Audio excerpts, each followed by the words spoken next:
Hello,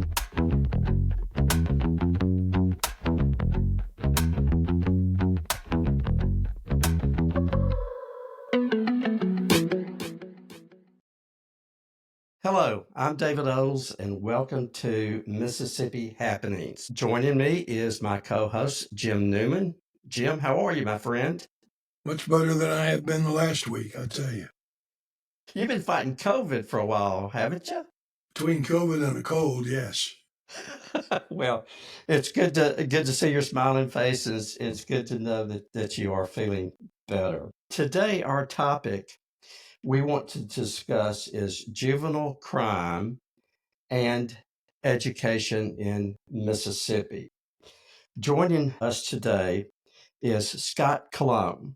Scott was elected as the district attorney, and he was the youngest and the first African American justice court judge in Lowndes County. 2015, he was elected as a district attorney for the District 16, which is made up of, and Scott, you may have to help me out on these these counties. They are um, Clay County, Lowndes County, Tibahaw County. Tibahaw. Thank Tibahaw, you. the home of Mississippi State Bulldogs. Gotcha. And also Nuxie. Oxybate.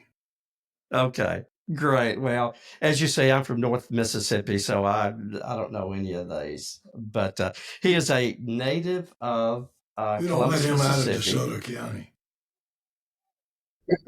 I can't even get to Lee County. Jim won't even let me come there.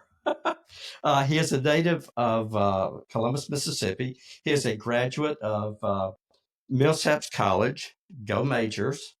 Then he continued his education at the University of Wisconsin Law School. He took uh, uh, internships with the chief prosecutor for the International Criminal Tribunal for Rwanda and Tanzania. He earned one of just 24 coveted summer internships with the U.S. Department of Justice. After law school, he was also awarded a prestigious national fellowship and also worked for the Mississippi Center of Justice. So, Scott, welcome. We're so glad to have you with us. Thank you so much for having me. I'm honored to talk about my work as district attorney and talk about how education and employment are the key to prevent crime. Absolutely. Thank you for that. You have, reading over your resume, you have such a service heart and such a commitment to public service throughout your career. Let's start with, and this is something that all of our subscribers want to talk about, is what's going on in Mississippi in our public schools.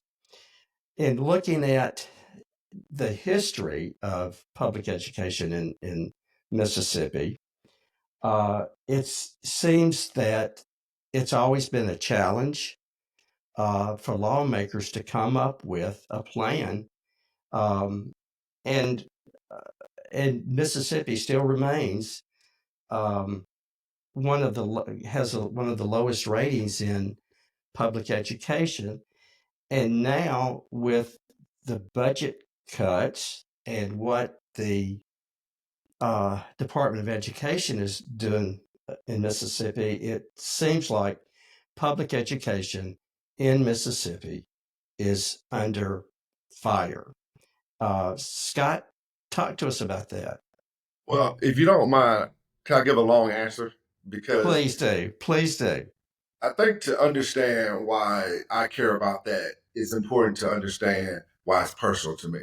And I appreciate David saying that I've had a career service, and that's a result of my parents putting the right values in me, the community around Columbus and Starkville and West Point and Knoxville County invested in me as a young person. I know that places like the YMCA are key for young people to have safe environments. Uh, Public school, public education was so important to me in preparing me for college and then law school. And it was just good to have a community of people that cared about me. And so when I decided to practice law, I truly got into it not to make money, but to give back to a community that I felt like had given me so much. And moved back to Mississippi, and I was blessed again through just support from the community to get several positions, David, as you pointed out. I've got a lot of firsts on my resume, but the thing that I care the most about is making sure that I'm not the last. And so I've always spent time investing in young people. And so let me talk a little bit. That's a kind of a get to why education matters. And so Go on, please do. I've been district attorney 10 years now. And one of the things I've learned since I've been district attorney is that the keys to actually preventing crime are education and employment. As a district attorney, I can prevent someone from committing a crime again. The police can arrest and investigate and prevent somebody else from committing a crime again, but they can't prevent it from happening in the first place unless the person's already got in trouble, right? So the best ways to actually prevent crime is education and employment. And what I mean by education is so many of our young people that find themselves caught up in the criminal justice system is a result of maybe they don't have the right role models around them. Maybe they have negative peer pressure, something I call negative peer pressure, where you have people that are leading you in the wrong direction. You drop out of school at a young age, or the school doesn't identify the barriers to learning that you need. And so for me at DA, I always try to focus in on what can I do to support education, because that's a key component in the long term of preventing crime and keeping the community safe. So when I read about the freezing of the federal funds that were promised to our school district, Mississippi, I was very frustrated by that because I know what that's going to mean. I think the number I saw in Mississippi today was $137 million that that the federal government had agreed to give to our school district, and that they had allocated that money towards mental health counselors, towards infrastructure of school districts, towards things that are going to make our schools better. And now that money is frozen. That's going to have a real life impact on so many of our young people of our school districts. And if we don't focus on that and advocate that money is released, then we're risking more young people falling into negative traps. We had a talk yesterday Absolutely. with former Governor Go Ronnie ahead, Jim. Musgrove, and he brought up the same issue. And he talked about the fact that we got maybe half a dozen cities that do well enough that they can actually have additional taxes to support their school systems. The rest of the state doesn't. So, whereas I believe he said Tupelo could offer 140 different classes, another county might only be able to offer 80 or 90. So the education is not equal. How do we go about getting that equality? I mean, it's David always brings up the diversity, equity, and inclusion. That's part of it. But Mississippi doesn't seem to ever want to get to that point of making all of our schools at the same level so that all of our kids get the same good potential education. Yeah, Jim, that's a great question. I think that for me, one thing I would say is I do think there's a disconnect between sometimes the policymaker and the people. Because I just don't think that a lot of the public understands the how the public schools are funded and how much of a partner the federal government is to those funds. And that's why it's important that you and David and former governor talk about it, because I never underestimate, I have 2 young kids, 6 and 8, and I always have been someone to follow the news and follow politics. But once you get married and have kids, it gets a lot tougher. And I understand that probably a lot of people, they're not following the news. And we're in a new news environment. So that's the one thing I say is I think there is a bit of a disconnect. The second thing I would say is part of the solution is we have to be, as citizens of Mississippi, an advocate for our state first. We can't have this viewpoint that we're going to tell the federal government, no, we don't want money to come to our state for reasons that don't make sense. So you look at the $137 million. Why in the world would everybody in our state not be united in fighting to get those funds? That's money that's going to help our economy, help our schools, and help our students. But sometimes we get in this world where we're in denial about the partnership that we need from the federal government. And, it makes me think about senators like Thad Cochran. You look at him, his record as a senator, he understood that Mississippi and our interests had to be more important than DC politics. And that's one thing that's very frustrating to me. Where are our leaders talking, people who have power can do something about this? Why aren't they talking about the fact that we are suffering as a result of DC politics that are going to hurt our students? We do want Eddie to Glaude, point out, hang on a second, Jim. We do want to point out that Philip Birchfield and Lance Evans, they did, one of them, and I forget which one, did contact Secretary of Education, Linda McMahon, and asked for that money back, or asked for that money to be released. So we do applaud them for taking that position. And we have invited them to join us for a podcast about that, but we haven't heard back from them. But they have the invitation to come join us about that. Jim? Well, I find it very, very frustrating that our legislators, both state as well as national, and we've interviewed a number of state legislators. It seems to me that most of them have a let's just go along to get along type attitude. And that's fine for the 6 or so cities that have got the money and the industry, like Golden Triangle, continues to develop. But for the other 75 counties in this state that are rural, it's a tragedy. And these kids don't have a chance. Unless somebody like you come along. And Eddie Glaude, who's a professor at Princeton, has written a book, and he says, you are the leaders we've been looking for. And people need to adopt that. We are the leaders.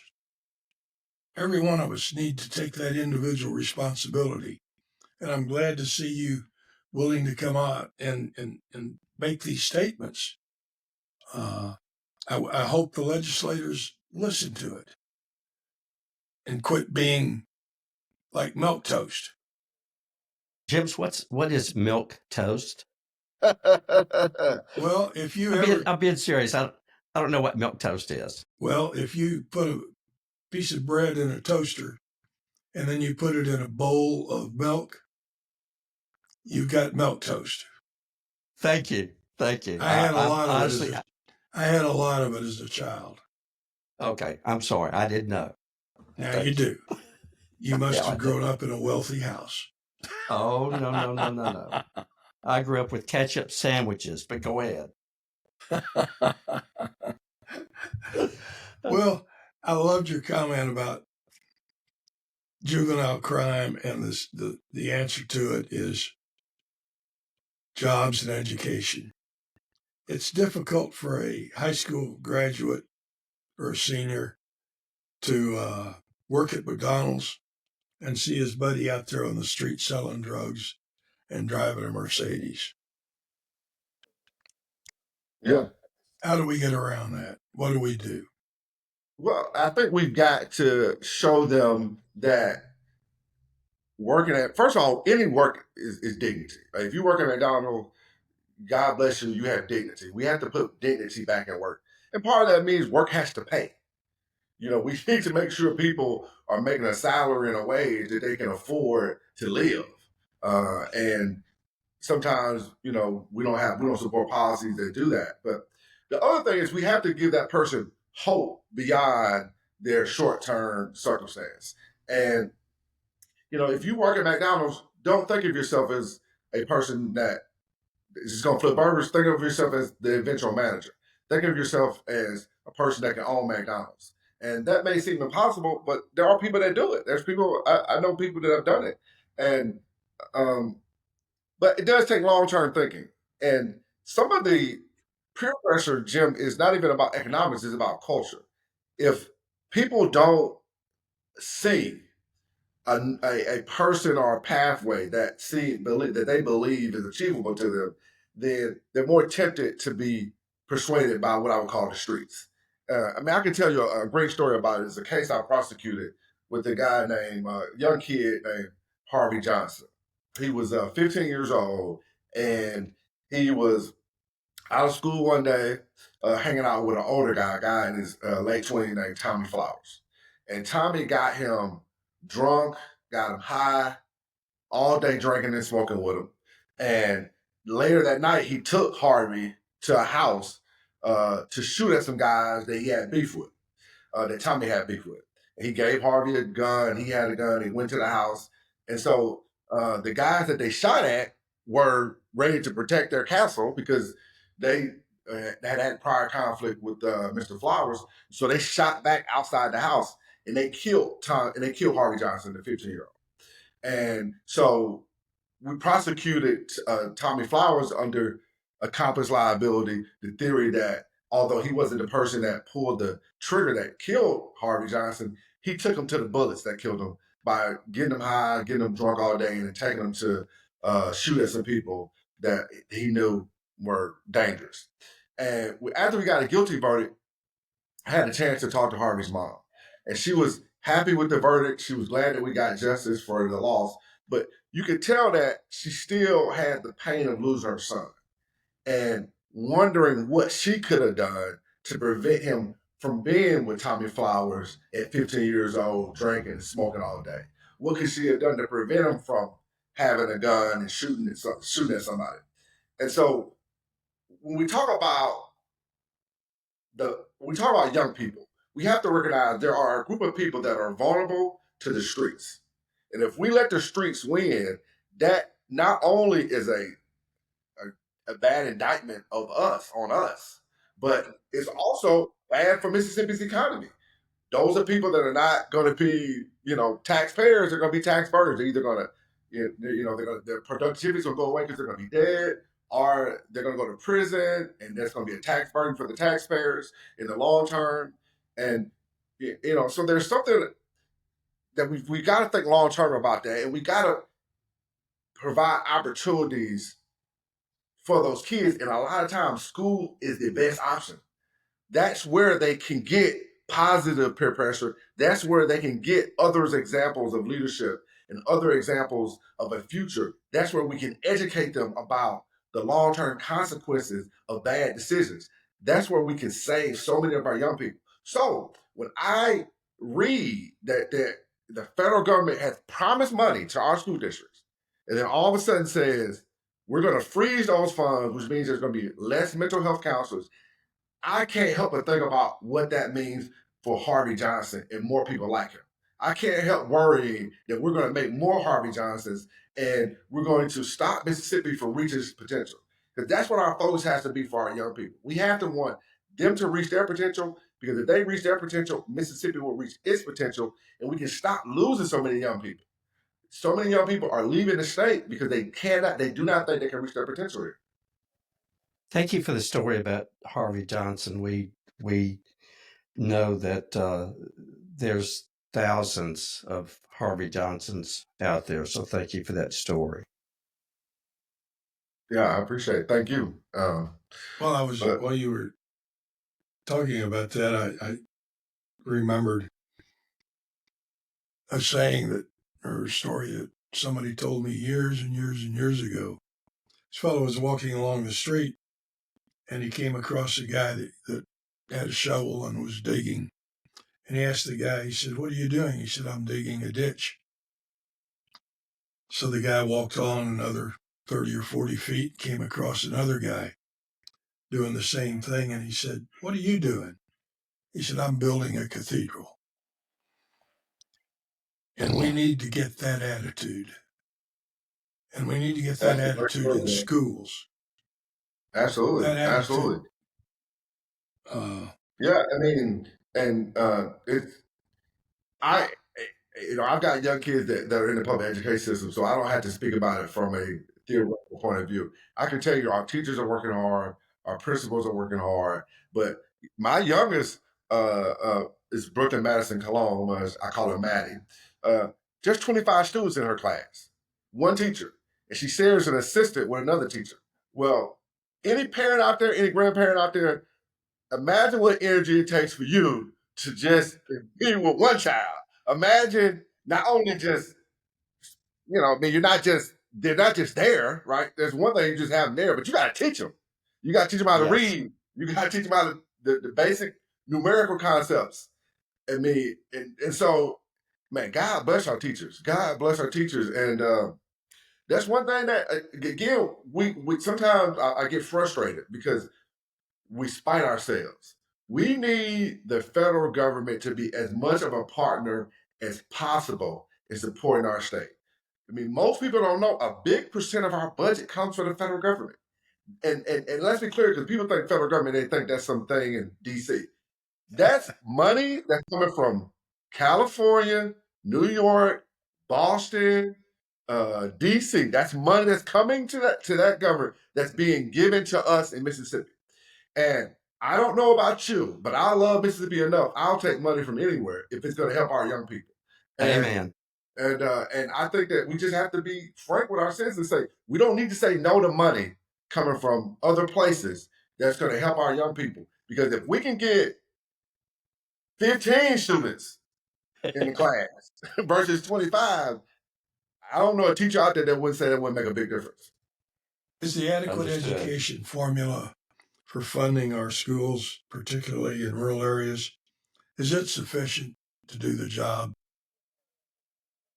Well, I think it's important to acknowledge that there has been progress made on reading, and I'm very proud of that. And I think there was some reforms there that were important to make that happen. What I think about the formula is we need to focus in as much as possible to get money in teachers' hands, and we have to have accountability because the testing is all about accountability. That's what it is. It's about accountability. But we need to make sure that the teachers have the freedom to teach success. Sometimes the barriers to success are not whether you can read or write, but it's whether you have food in your belly, whether you feel safe at school. And so much of our focus now is on testing that we need to balance that out. And so I will focus on that as much as I will focus on formula. And we also, too often, Jim, I don't think we listen to the teachers. Teachers need to be front and center as to what are the solutions to these problems. Nobody gets in teaching to make a bunch of money. I'm sure that's not a surprise to you guys. Nobody like, man, what I want to do? I want to be rich. I want to be a teacher. That's not why you do it. So knowing that these people are getting into it with a servant's heart, we've got to let them tell us what are the best ways to support the students, and also we need to pay them as professionals. So the formula needs to pay teachers more. That's for sure. One of the things that I saw this morning, and I was just trying to get the article, and we love and we appreciate everything that Mississippi Today is doing, and I could not find the article, but it talked about uh, how the progress that we have made in Mississippi, especially with the teachers and increasing their pay, is being diminished. And also, when you talk about PERS, um, which is the retirement fund for the teachers and public employees, how that is affecting us as well. One other thing, we talk about this money, the 137 million that we've lost. I'm in DeSoto County. DeSoto County has lost nothing. Nothing was taken away.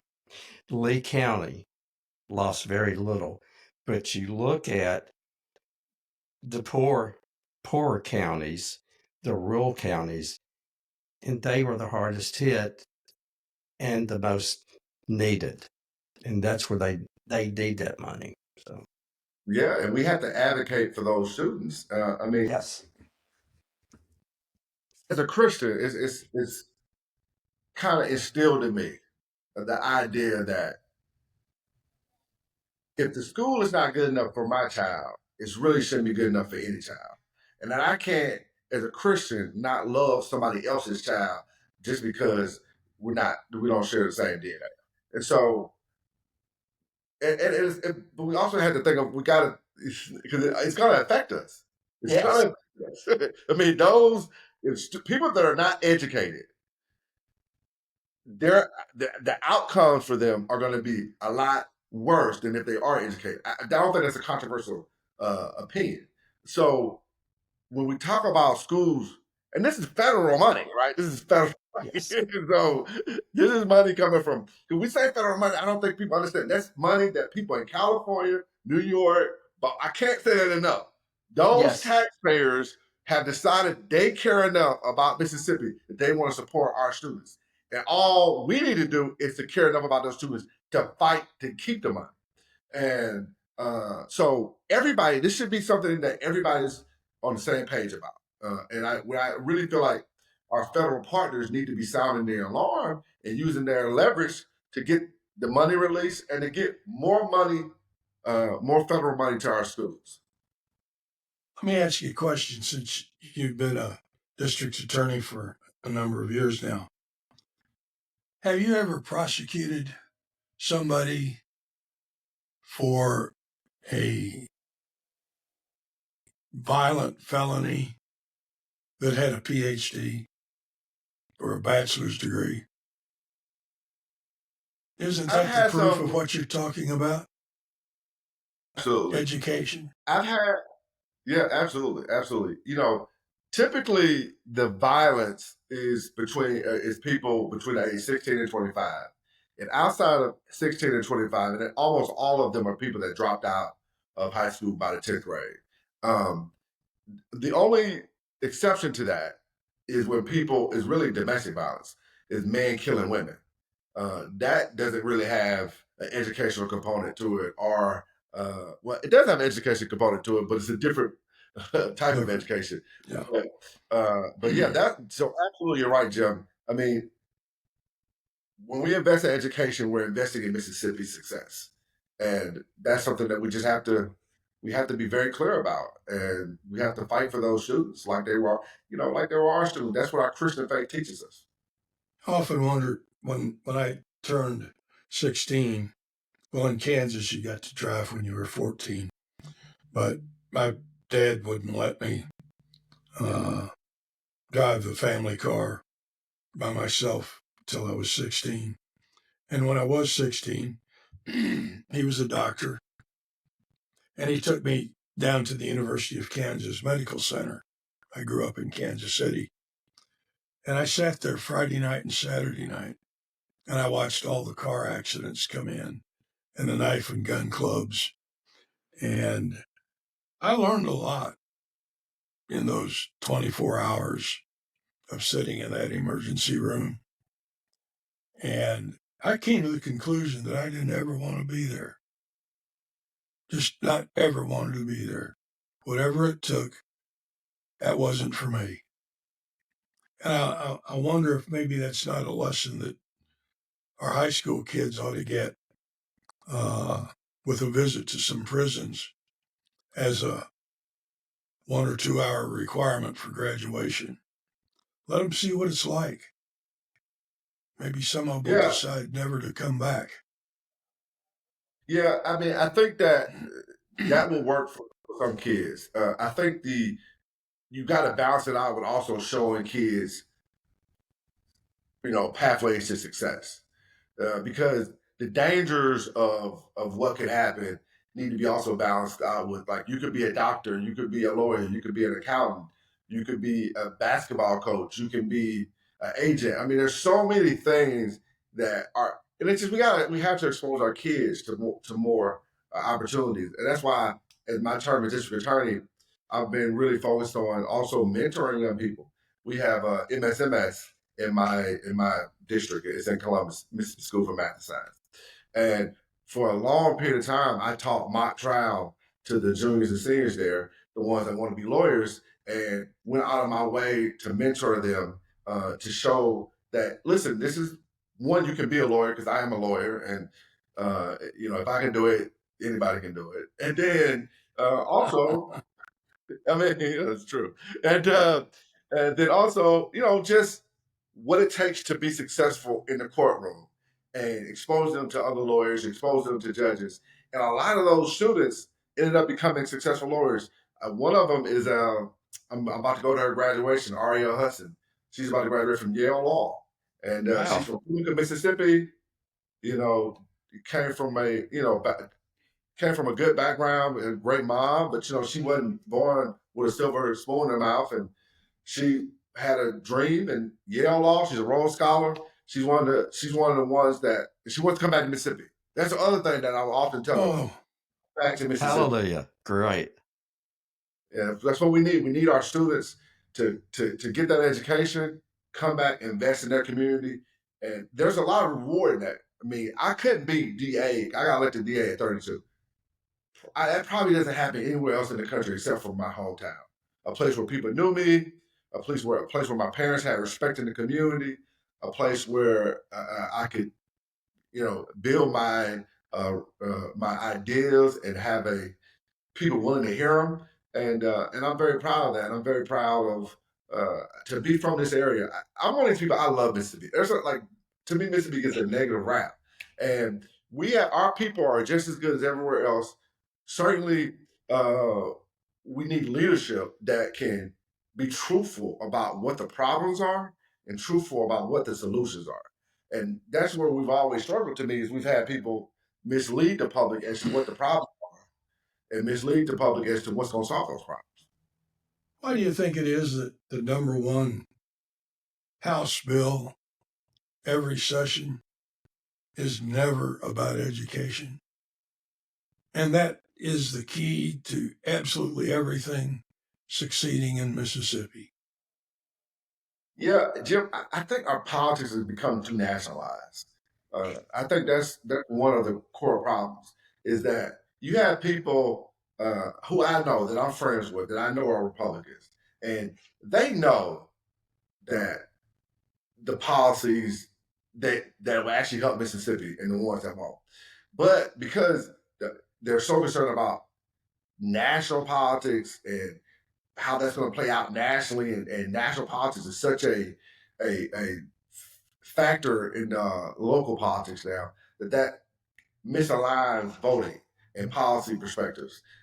So one of the things that I feel like we as citizens have to talk about is we've got to make our politics local again. We can't fall into the trap of thinking that these DC issues are actually going to make our lives better in Mississippi, because most of the time they don't.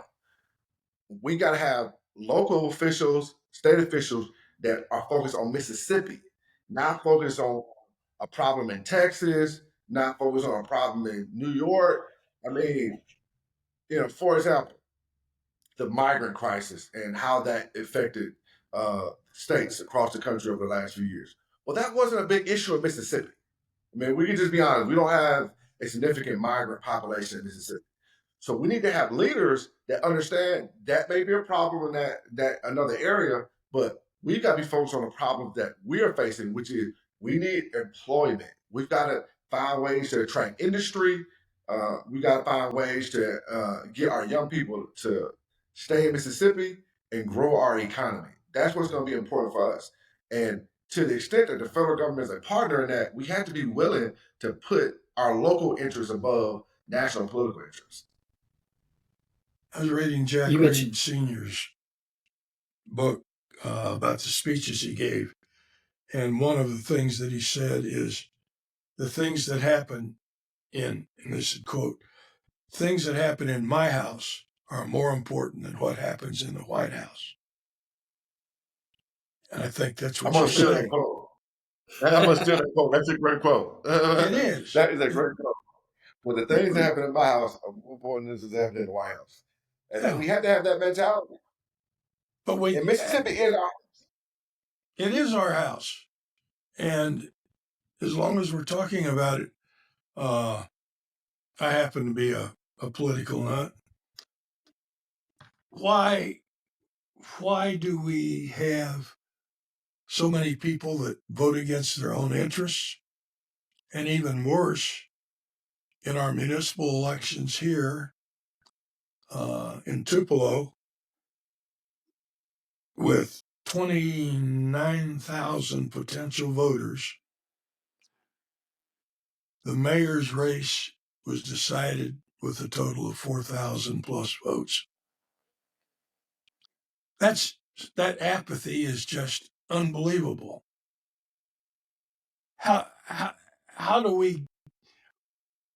Is there something our schools aren't doing? Is it we don't have good candidates? What do you think? Yeah, I think so. I think a lot about that. So the issue of how people vote, I think that we have to be confront. One of the big issues is in Mississippi, usually the Republican has all the money and they're only getting Republican messaging, right? So, I mean, there's a reason why Coke outsells RC Cola, and it ain't always the taste. It's that Coke spends 10 more time advertising their product than RC Cola does, and so that's one thing. We typically don't have competitive elections, especially statewide elections, because the Democrat isn't able to raise the money necessary to even penetrate a message. And when the candidate can't penetrate the message, then the reality is it defaults back into national politics. So they think about what some national Democrat views on the issue because they don't know what this particular candidate said. When we do have funded candidates, they do relatively well. You look at Brandon Prentice's race. He did a very strong race going against an incumbent governor because he was able to raise the money. And he also, which is going to my second part, Jim, he found issues that people care about. When you run for office, you have to find issues that people care about. And that's something that some of our candidates struggle with.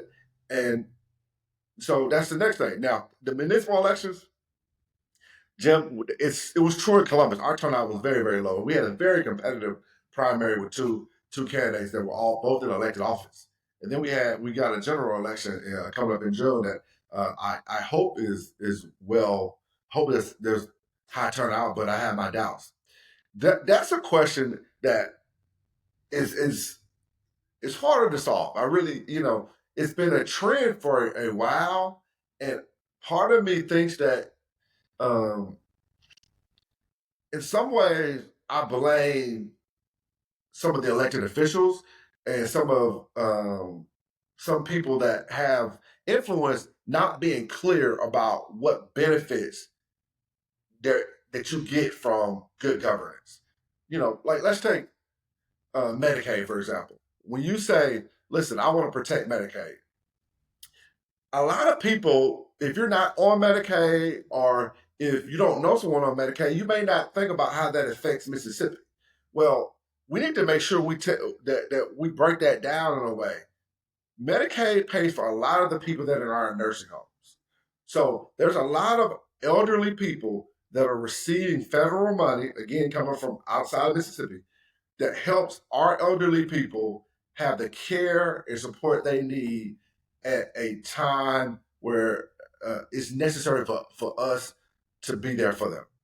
It also helps the businesses because those nursing homes then are able to provide that care.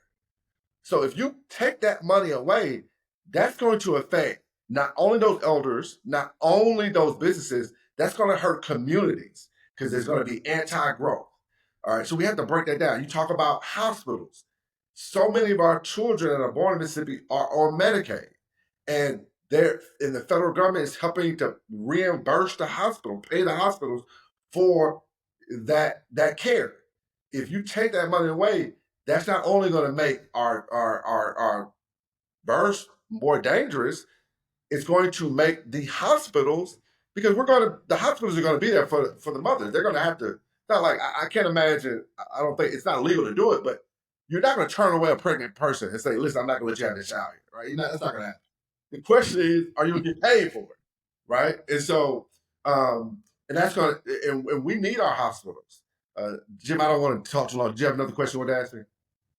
Well, that's fine. I mean, you're on a roll, and I'm right there with you. Yes. My wife was a healthcare lawyer, and I'm very familiar with the hospital situation and talk about the nursing homes. One of the interesting things that I found out in talking to former Governor Musgrove is that the majority of people that are in the nursing homes are white. And you would think that the majority of the state is white Republicans. And why wouldn't they want to look out for their grandparents or their parents? Are they just going to let them die? I'm sorry. I think they do. Go ahead. No, I think they do. I think people, I think they do. I think there's just a disconnect. When you say Medicaid, there's been marketing and branding that makes them think that that's a Democratic thing. That only helps Democrats. Well, the reality is, the hospital don't care if you're a Democrat or Republican. The nursing home don't care if you're a Democrat or Republican. And our mothers don't care if they're a Democrat or Republican when they're having a child. So but we have to message that. We have to be aggressive. We have to take advantage of platforms like you all created. Like you said at the beginning, Jim, we are the solution. Nobody's coming to save us. Nobody's coming to save us. We're going to have to fight for the state we love ourselves and doing things like you all are doing, just doing a podcast, putting it out there, forcing the public to actually hear another point of view. Because the one thing I've learned from being DA in 10 years is I do a bunch of grand juries, right? So big part of being DA is you impanel grand juries. Grand juries are made up of 25 random citizens selected for that term of court. So it's going to be Democrats, it's going to be Republicans, it's going to be all ages. And through that experience, I have just learned how much Mississippians have in common, how much they care about their schools, how much they care about their communities, how much they care about their hospitals. But there's a disconnect between what they view and what their politicians, too many of our politicians are delivering. And we're not doing, particularly the people such as myself that care about our state, we're not doing enough of a job of telling the stories that matter to people and explaining why these policies, connecting the stories, the nursing homes, and the policies. We got to connect the stories and the policies in a way that resonate with people. And we got to be able to raise money to get it out because, in the current politics, you got to have money. And down in your district, do you have a drug court? Judge Aycock up here does. Do you have one? Yeah, we do. Does it work well for you? Oh, absolutely. So, the reality is anybody that's dealt with drug addiction knows it's a public health crisis.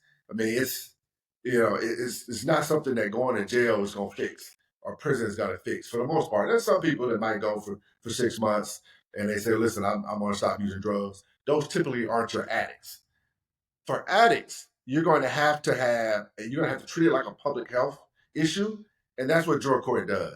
It focuses on rehabilitation, it focuses on rehab, it focuses on AA, NA. It puts you around people that are also suffered from drug addiction or alcohol addiction in a way that reinforces the possibility of you getting over it. And so it's been very successful in our area. But it's one of those things, David and Jim, that it's kind of tricky because you don't hear about the success stories, right? Let's imagine 10 people do drug court. 9 of them are very, very successful, move on, have great lives, and, taxpayers, fathers, mothers to their kids, help their parents, like just the model citizens that we need for our state of Congress. But one person reoffends, commits another crime, and does something bad. From a criminal justice system, that one person is probably going to make the news. They're probably going to be profiled. It can be easy just to focus on that one person and not remember the 9 people that you didn't hear about, because it's their stories. You're not going to hear about them. They're going to move on, and they're not going to want to go, do a big rally. I was successful in drug court. Let me tell you about the worst time of my life and how I got over it. They're not going to really want to do that. They're going to want to be thinking about the future. And so, as a DA, I always keep in mind, I can't, from a public policy perspective, I can't think about things from the worst outcome. I also have to consider the best outcomes. Yeah, we've got a city attorney up here, Keith Babbs, that does a wonderful job, particularly with the youth that get in trouble, trying to find a way to get them out of trouble and back on the road to success. And it seems like you have that same opportunity when you get youth in front of you. Absolutely, it's a beautiful opportunity, and I love helping young people. It just we're getting too many of them too late. That's why I've been focused more downstream, more focused on prevention and talking about prevention, because I don't, like I told Harvey Johnson, it's my obligation. I feel like as a Christian, as a public servant, as a father, to try to prevent us from losing as many young people as we currently are. Well, we live up here in North Mississippi in the so-called Bible Belt. You would think there would be more people think that way and take action. But sometimes it just, I don't know.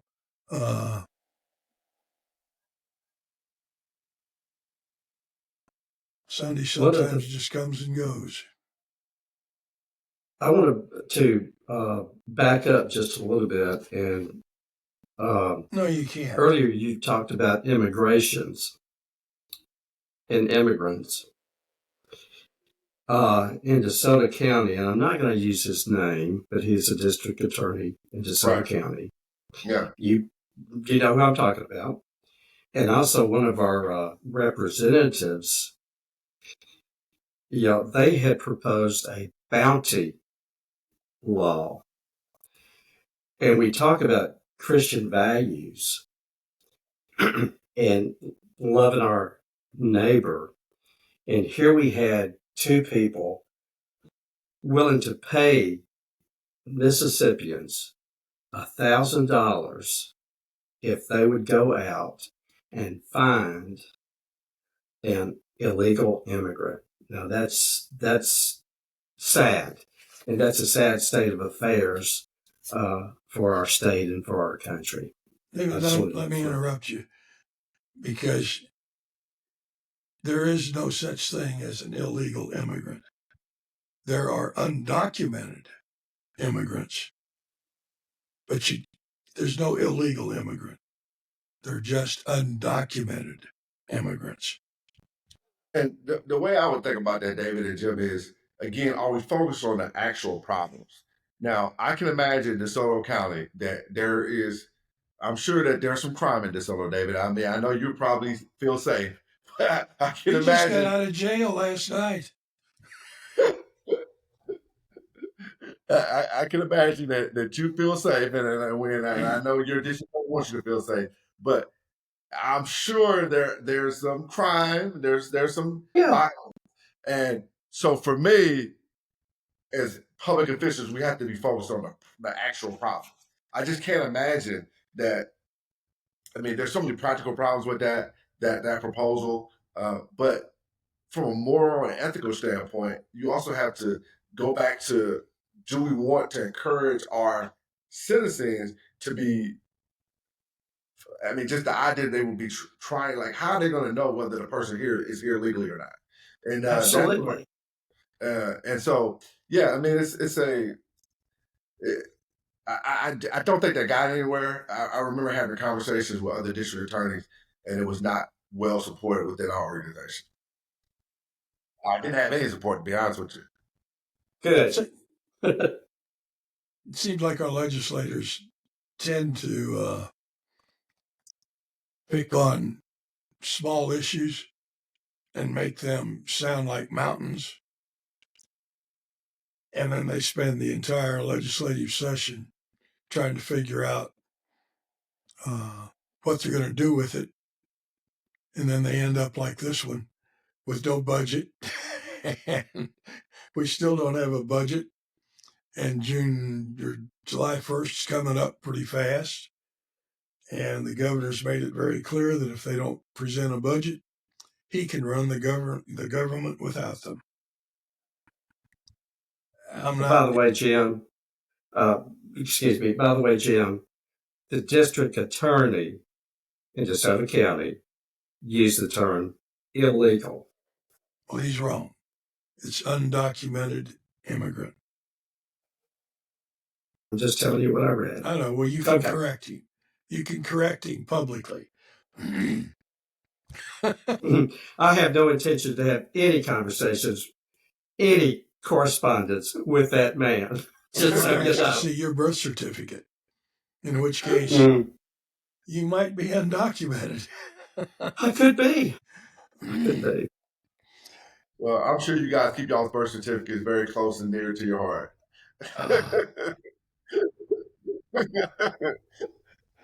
Hell, I don't even know where mine is. Sorry. Well, my mom has mine, to be honest with you. She's got somewhere, I assume. Well, you're in good shape. Scott, what's of the things we've talked about today and all the things that we've left out, what are maybe the top 2 or 3 items that you would like to see the next legislature focus on?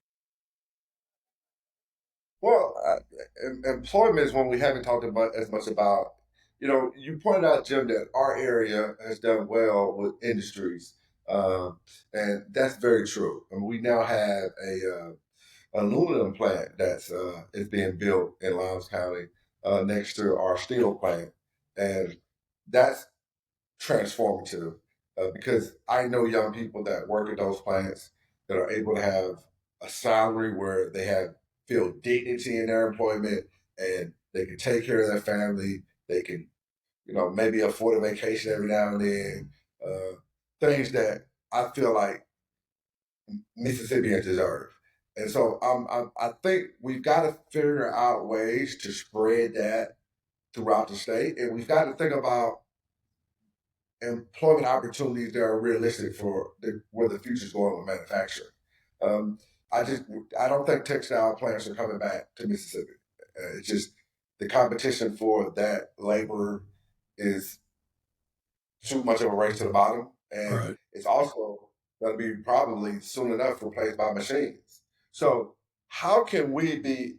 So the one thing I would be thinking about if I was a state legislator is how can we be proactive in trying to find the manufacturing and the economies of the future, because the future is always won by the people that can see it coming first. And Mississippi needs to have leaders that are not, at the bottom of that, but are at the top of it. And there's some opportunities with software, with AI, with modern manufacturing where we can be ahead of the scale that can make a big difference for our young people. And that's going to be better for, it's going to keep young people here. It's going to reduce crime. It's going to build communities. It's going to build cities. It's going to build our state. And so, and we need to make sure it's spread out. We can't have it all in one area. We've got to spread it out. Do we have the employment in our rural counties to do something like that? I think that we do, especially if we open up opportunities. One of the things that I feel very strongly about is people that have been convicted of crimes and have served their time. We've got to, figure out ways to open up opportunity for them for employment, right? I mean, I feel like that's a untapped labor market in Mississippi that we've got to encourage, and we got to support, and we got to uh, think about as potential employees. When you think about people think about workforce training, well, we got to make sure that we're including a population of people that find it difficult to find employment. When we think about our rural communities, and so there's no easy fixes. I'm not going to be I'm not going to be disingenuous. There's no easy fixes, but as someone who really cares and loves Mississippi, I think that we got to be very, very honest about with ourselves and with with the population about what we need to be successful. And that is, we need a federal government that's a partner. We don't need to be fighting the federal government saying, we don't want money. That's okay. Don't give us $137 million. That's okay. We don't need the money for our nursing homes. We don't need the money for our hospitals. We don't need the money for our roads. We don't need the money for our water infrastructure. We'll do it ourselves. I think that mentality is not serving the citizens of Mississippi well. We need more Mississippi and DC and less DC and Mississippi. I've often thought that companies look to see if there's sufficient employment or employees. And I've often wondered why the state has not created several 4-county areas and called them enterprise zones. Because if a company like Nucor Steel were to locate in Oktibbeha County, they would draw employees from the 3 or 4 counties around Oktibbeha County, and that would be such a boost. And then they could spread the wealth between the school systems and start building the rural areas. And I've often wondered if something like that should not be looked at. Well, that's basically what we've done in our area. I mean, have we have a guy named Joe Max Higgins that basically does economic development for three of my 4 counties, Oktibbeha, Lowndes, and Clay. Mm-hmm. And it hasn't been a problem, and so I think that that's a good way for our rural communities to be successful. Because you're right, they're going to have to draw employees from the surrounding counties. I mean, so it's not. We can't have a mentality of competition. We have to have a mentality of collaboration. That's exactly what you're saying. Not competition, collaboration. David, you're awfully quiet. I'm What do you listening. think? You're I'm contemplative? thinking that. I beg your pardon? Are you being contemplative? Oh, that's a big word you wouldn't understand. Yeah, Are you thinking about something? I'm thinking that, Scott, it's great to meet you. We appreciate you being here. We appreciate your passion. We love your enthusiasm, and so happy that you follow your servant's heart. And we do appreciate you being here with us today. But this apple didn't fall far from the tree. That's true. That's true. He's referring to my parents, Wilbur Colom and Dorothy Colom. They're definitely the role models in my life, and I'm blessed to have had great parents. So, listen, David and Jim, thank y'all so much for having me. I hope I didn't bore you to death. No. No, Great conversation. This is we who need we more are as conversation Mississippians. amongst more people. Absolutely. Well, I'm happy to be a part of it, and hopefully we can do it again sometime. I hope Yes, so. you open invitation. Jim, Absolutely. any final words from you? It's a sunny day here, and when I've been looking out the window, I know it's got to be spring because I've seen my first hummingbird. Great. We haven't seen ours here yet, but hopefully we will. We do want to continue to thank our supporters and our subscribers. Any questions, comments that you have, please reach out to us at Mississippi Happenings 1 at Gmail, which is mshappenings, the number 1 at gmail.com. Please let us know. Please subscribe. Please tell your friends. And we do, as usual, share this, may we never become indifferent to the suffering of others. Thanks, guys. A lot of fun. I've got Yes. one last thing, David. Let's hear it. We are a Go for it. nonpartisan pair, and to be very honest with you, it's been very hard to find any Republicans that want to come on board and have a conversation.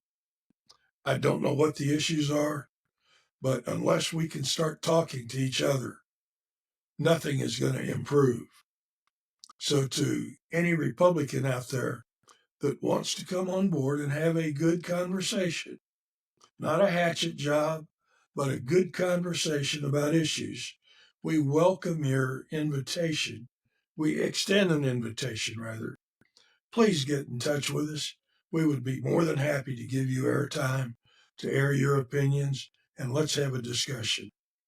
Thank you. Thanks, guys. Thanks, Jim. Have a good day. Bye.